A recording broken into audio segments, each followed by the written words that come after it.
Portals and Easybeam are your application's gateway to AI. Let's explore them really quickly.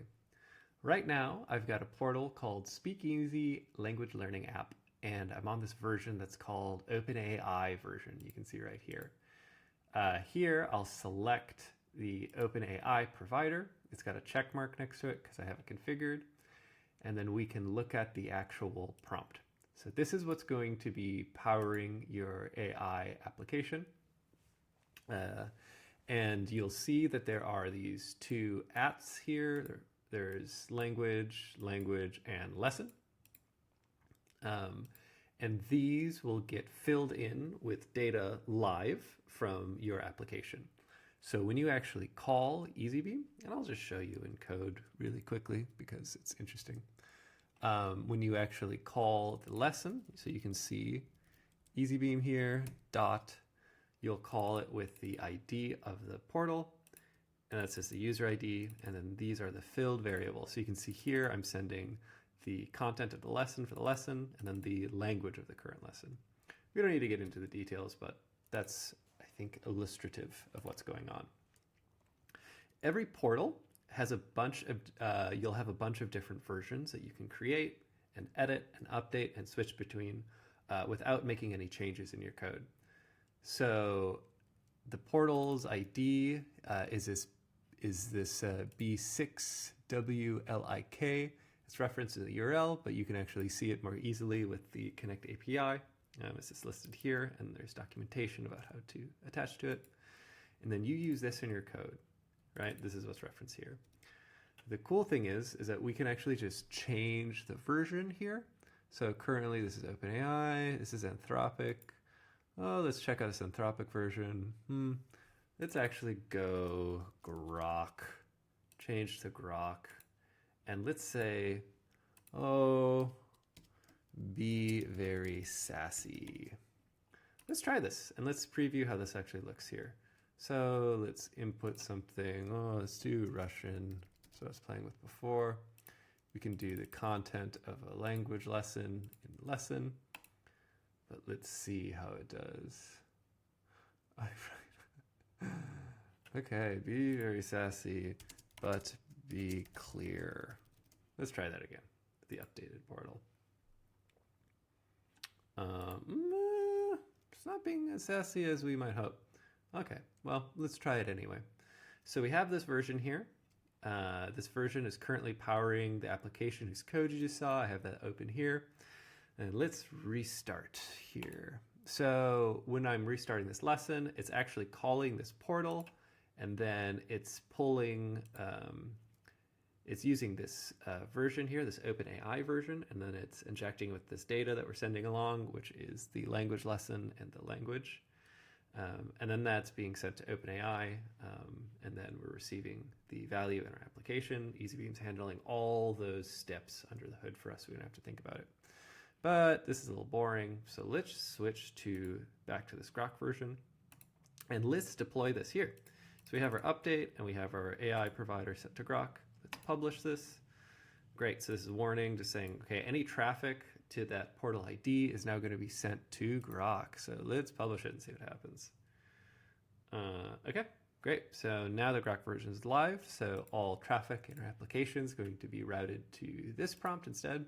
So let's see if we can get it to act sassy. Let's restart this lesson. Don't forget to use correct verb for going on foot. No, I don't wanna. Let's see if we get something funny. Ah, there we go. Stop the drama.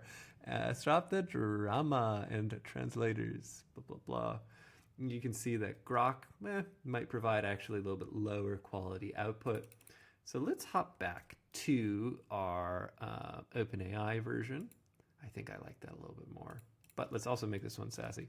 Be very, very sassy, let's say.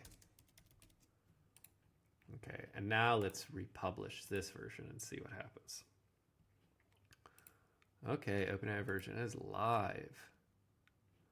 No. No, thanks. Are you trying to avoid learning? There we go. I like that. That'll encourage me. That'll get me to stop. No, please. Let's end the lesson. Okay, now we're going to look at some of the last features. No, really, I want to end. Please. It's over. It's over. Great, perfect.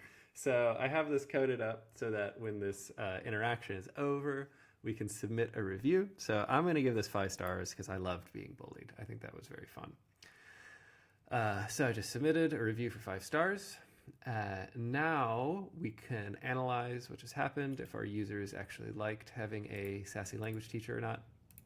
So this is the logs section of Easybeam. This is a very brute force way to check and observe that everything is happening the way you want. You can see here on top that these are my last interactions. This is just what is being delivered to your users and all the statistics around like how much it costs, how many tokens were used, what's the latency, what's the ID of the user that just requested this.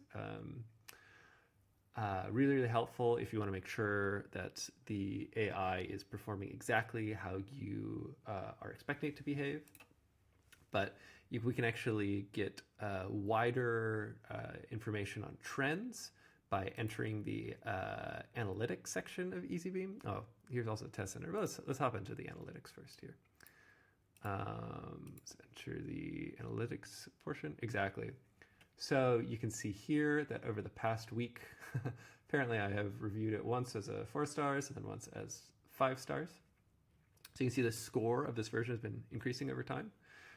You don't have to use this 1 through 5 star system. You can use thumbs up, thumbs down. You can use how many seconds people are interacting with your application. This is completely open-ended.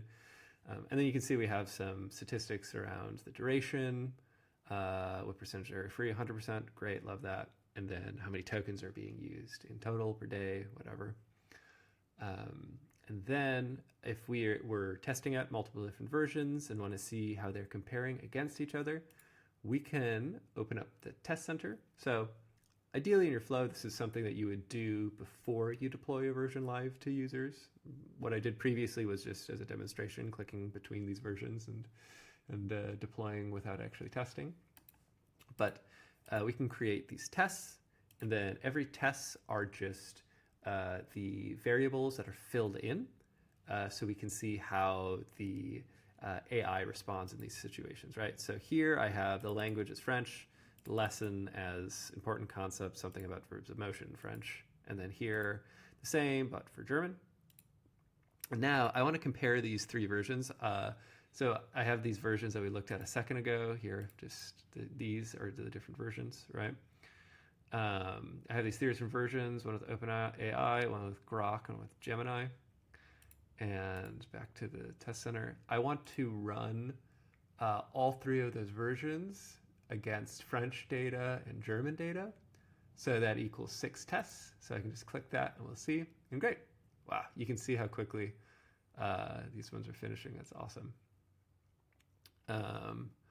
So let's check out the results, and then you can see how it actually got filled in. So this is the lesson that was filled in from that test variable.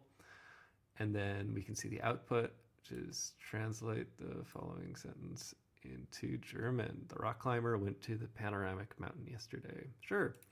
And then you still get, obviously, the analytics around the test. So the latency is how long your users had to wait to start seeing something, and the duration is how long the full stream took, and then obviously the tokens used.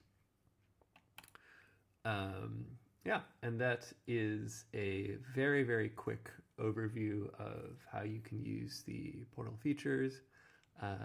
Feel free to contact us at any time, and yeah, we're happy to answer any questions. Talk to you soon.